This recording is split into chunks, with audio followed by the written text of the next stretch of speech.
नमस्कार, स्वागत है क्रिप्टिक टेल्स चैनल में। अगर आप ट्रू हॉरर स्टोरीज पसंद करते हैं तो वीडियो शुरू करने से पहले लाइक और सब्सक्राइब जरूर कर दीजिए, क्योंकि आज जो आप सुनने वाले हैं वो सिर्फ कहानी नहीं, एक हकीकत है। ये कहानी सुनकर सच में रोंगटे खड़े हो जाएंगे। कहते हैं ना, कुछ दरवाजे बंद ही रहें तो अच्छा है और कुछ जगहों पर नहीं जाना चाहिए। पर हम इंसान हैं, मानते कहाँ हैं। और जब हम ऐसे दरवाजे खोल देते हैं तो उसका खामियाजा सिर्फ खोलने वाले को नहीं, सबको भुगतना पड़ता है। तो चलिए कहानी शुरू करते हैं। ये कहानी है विधि की।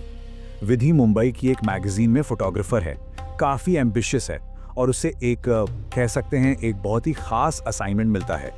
तो असाइनमेंट क्या था? उसके बॉस ने उसे एक प्रोजेक्ट दिया था, एक एक्सपोज करना था।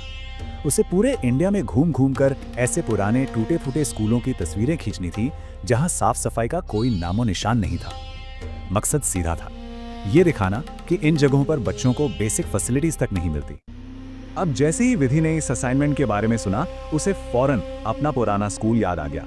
उसे अच्छे से याद था कि उसके स्कूल की हालत कितनी खस्ता थी। बस उसने तय कर लिया कि अपनी रिपोर्ट के लिए इससे परफेक्ट जगह हो ही नहीं सकती। लेकिन एक प्रॉब्लम थी। जब उसने अपने पेरेंट्स को ये बताया तो उन्होंने साफ साफ मना कर दिया, एकदम सख्ती से।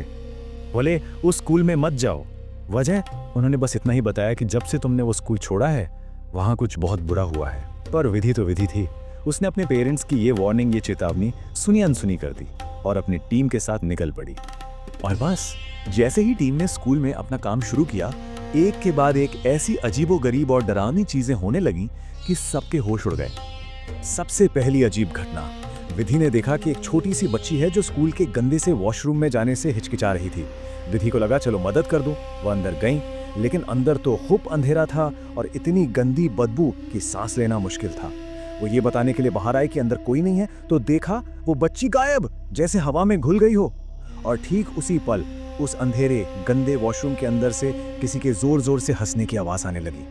अब विधि को ये लगने लगा था कि कोई उसे टारगेट कर रहा है, और ये शक यकीन में तब बदला जब वो स्कूल की छत पर तस्वीरें ले रही थी। उसे साफ साफ लगा जैसे किसी अनदेखी ताकत ने उसे किनारे से धक्का देकर नीचे गिराने की कोशिश की हो, जान से मारने की कोशिश। अगला दिन संडे था, स्कूल में कोई नहीं था, एकदम सन्नाटा। लेकिन उस खामोशी के पीछे एक नया राज छिपा था। एक ऐसा राज जो एक बंद दरवाजे के पीछे विधि का इंतजार कर रहा था। स्कूल के एक कोने में विधि की नजर एक क्लासरूम पर पड़ी।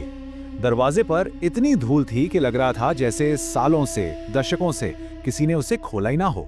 और अजीब बात यह थी कि उस पर कोई ताला नहीं था, बस कुछ मामूली से धागे बंधे हुए थे। जैसे ही विधि ने वो दरवाजा खोला, स्कूल का चपरासी पता नहीं कहां से भागा भागा आया। वो बुरी तरह डरा हुआ था। उसकी आंखों में जो खौफ था ना, उसे देखकर ही विधि समझ गई कि ये कोई मामूली भोला भटका कमरा नहीं है, यहाँ कुछ तो गड़बड़ है। खैर, टीम अपना काम खत्म करके होटल वापस आई और जब उन्होंने अपने कैमरे की तस्वीरें देखनी शुरू की तो उनके होश उड़ गए। उनके कैमरे में कुछ ऐसा कैद हो गया था जो नॉर्मल नहीं था, बिल्कुल भी नहीं। पता है क्या हुआ?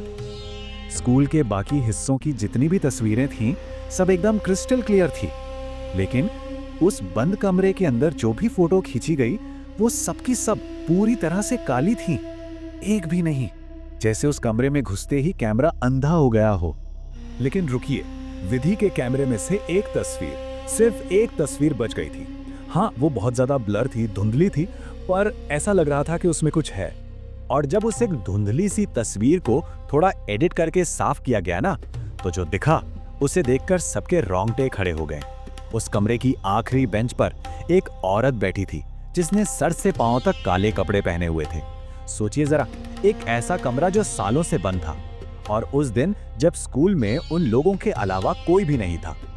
अगले दिन जब वो लोग स्कूल पहुंचे तो उन्हें अपनी गलती का असली मतलब समझ में आया।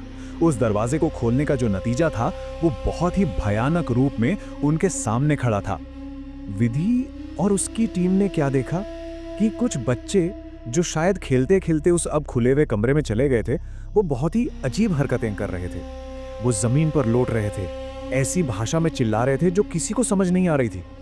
ऐसा लग रहा था जैसे उन पर किसी चीज ने काबू कर लिया हो।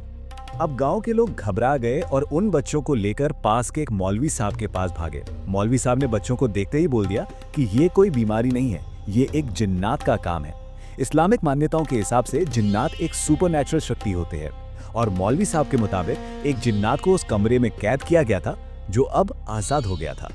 तब मौलवी साहब ने उस कमरे का पूरा काला चिट्ठा खोल कर रख दिया। उन्होंने बताया कि आज से करीब 10-15 साल पहले ठीक इसी कमरे में 13 बच्चों के साथ बिल्कुल यही हुआ था। तब उनके वालिद मतलब उनके पिता ने कुछ तावीज़ों की मदद से उस जिन्नात को उसी कमरे में कैद कर दिया था और आज विधि ने अनजाने में वो सील तोड़ दी थी और उस शक्ति को फिर से आजाद कर दिया था। अब ये डरावनी सच्चाई विधि के सामने थी।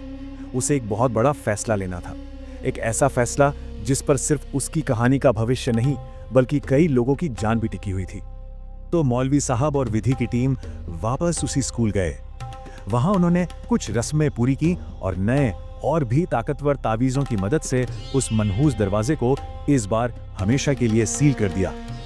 अब विधि को ये एहसास हो चुका था कि ये कहानी कितनी खतरनाक है। अगर ये कहानी छप गई तो न जाने कितने लोग सिर्फ क्यूरियोसिटी में, सिर्फ जानने की इच्छा में उस स्कूल पहुंच जाएंगे और ये किसी के लिए भी बहुत खतरनाक हो सकता है। तो उसने एक फैसला किया। उसने फैसला किया कि वो दुनिया को उस स्कूल के काले राज से बचाने के लिए अपनी ये कहानी कभी पब्लिश नहीं करेगी। तो ये कहानी तो यहीं खत्म हो जाती है, लेकिन जाते जाते एक बात जो लोक कथाओं में कही जाती है, कहते हैं अगर आप किसी अंधेरी सुनसान जगह पर हो और अचानक आपको किसी इत्र जैसी मीठी खुशबू आने लगे तो ये एक वार्निंग है, एक चेतावनी कि वहां से बिना एक पल गंवाए निकल जाना चाहिए।